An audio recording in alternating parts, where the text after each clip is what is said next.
ఆంధ్రప్రదేశ్ రాష్ట్రాన్ని రాతి యుగం నుంచి స్వర్ణ యుగం వైపు పరుగులు పెట్టించాలన్నటువంటి తలంపుతో తెలుగుదేశం పార్టీ జాతీయ అధ్యక్షులైనటువంటి నారా చంద్రబాబు నాయుడు గారు ప్రజాగళం అనే కార్యక్రమాన్ని పిలుపునిచ్చారు. ఈ రోజున బాపట్ల పట్టణంలో కూడా ప్రజాగళం అనేటటువంటి బహిరంగ సభా కార్యక్రమం జరగబోతుంది. ఈ కార్యక్రమం గురించి మనతో మాట్లాడేందుకు బాపట్ల కూటమి బలపరిచినటువంటి ఎంపీ అభ్యర్థి కృష్ణప్రసాద్ గారు ఉన్నారు. ఒకసారి ఆయనతో మాట్లాడదాం. సార్, నిజంగా రాతి యుగం నుంచి స్వర్ణ యుగానికి ఆంధ్రప్రదేశ్ని పరుగులు తెచ్చాలన్నటువంటి పనిలో ఈరోజు ప్రజాగళం అనే పిలుపుతో కూడా చంద్రబాబు నాయుడు గారు కార్యక్రమాన్ని బహిరంగ సభా కార్యక్రమాలు నిర్వహిస్తున్నారు. ఏం చెప్తారు సార్ ఈరోజు సభా కార్యక్రమం గురించి?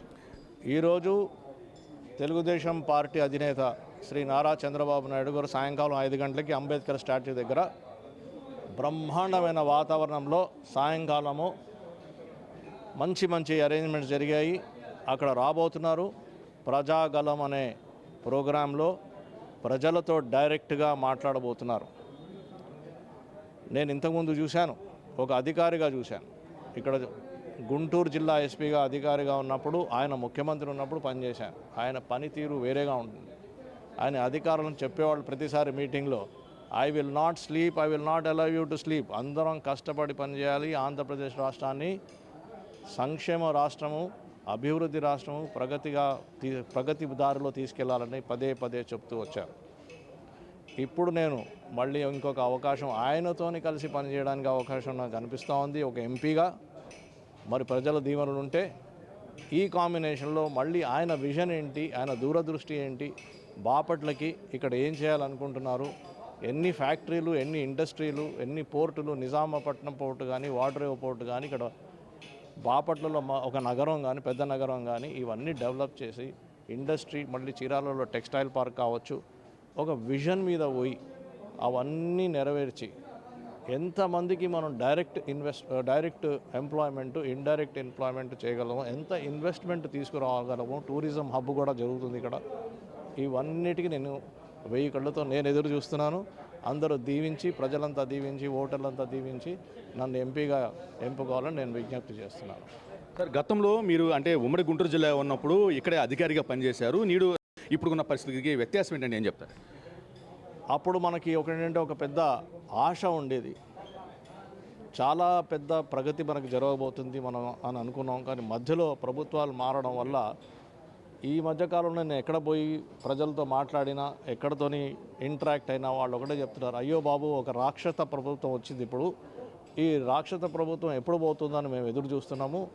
త్వరగా ఎన్నికలు జరిగి ఎంత త్వరగా తెలుగుదేశం కూటమి, జనసేన పార్టీ, భారతీయ జనతా పార్టీతో కలిసిన కూటమి ఎప్పుడెప్పుడు కొత్త ప్రభుత్వం ఏర్పాటు చేసి కొత్త వాతావరణం సృష్టిస్తుందని అందరూ ఎదురు చూస్తున్నారు. అయితే కృష్ణప్రసాద్ గారు చూసుకుంటే ఇప్పుడు రాజకీయాలకి కొత్త, అంటే మీకు ఇప్పుడు ఉన్నటువంటి మీ మీద ప్రత్యర్థిగా ఎవరైతే ఉన్నారో ఆయన వైసీపీ నుంచి గతంలో ఇక్కడ ఎంపీగా పోటీ చేశారు, మళ్ళీ తిరిగి ఆయనే ఎంపీ అభ్యర్థిగా మీ మీద ఎన్నికల బరిలో పోటీ చేయబడుతున్నారు. ఈ నేపథ్యంలో ఆయన ఢీకొట్టగలరంటారు? నేను ఒక విద్యావంతుని, బీటెక్ చేశాను, ఎంబీఏ చేశాను, ఎల్ఎల్బి చేశాను, పిహెచ్డి చేస్తున్నాను. ఒక ఐపీఎస్ అధికారిని, 35 సంవత్సరాలు ప్రజా సర్వీస్లో, 35 సంవత్సరాలు, 5 సంవత్సరాలు కాదు, పెద్ద ప్రాజెక్టులు చేసి చూపించాను, మలుపు కార్యక్రమం చేసి చూపించాను, మాటలు కాదు. ఎవరితోనైనా నేను ఢీకొట్టడానికి రెడీగా ఉన్నాను. అంటే వైసీపీ ఎంపీ అభ్యర్థిని కాదని కూటమికి బలపరిచినటువంటి మిమ్మల్ని గెలిపించడానికి గల కారణాలు ఏంటి, ఎందుకు ఓటేయాలంటే ఏం చెప్తారు? ఒక ఎంపీగా, ఎంపీ అభ్యర్థి, ఎంపీ గారు ఏం చేయాలండి? పార్లమెంట్లో మాట్లాడాలి. పార్లమెంట్లో, లోక్సభలో మన సమస్యలను చెప్పాలి, మన ప్రాజెక్టుల గురించి చెప్పాలి, అక్కడ నుంచి నిధులు తీసుకురావాలి. అక్కడ పెద్ద మంత్రులు ఉంటారు, యూనియన్ మినిస్టర్స్ ఉంటారు, ప్రధానమంత్రి గారు ఉంటారు. వాళ్ళతో మాట్లాడే పరిస్థితిలో మనం ఉండాలి. ఆ పరిస్థితిలో ఉన్నారా? ఎవరున్నారు చూపియండి. నేను ఒక్కడనే ఉన్నాను. ఇప్పుడు ఎంపీ పోటీలో ఏ పార్టీలో నాలాంటి క్యాండిడేట్ లేడు. నా వెనకాల అంత బలం ఉంది, ప్రజాబలం ఉంది, లీడర్ల బలం ఉంది, అంత ప్రిపేర్ అయి ఉన్నాం, ప్రజాశక్తి ఉంది. మనము తప్పకుండా మన ప్రాజెక్టులు తెచ్చుకునేటట్టు కృషి చేస్తాము, నిధులు తెస్తాము, పెద్ద ప్రాజెక్టులు చేయడానికి నాకు ధైర్యంగా ఉంది.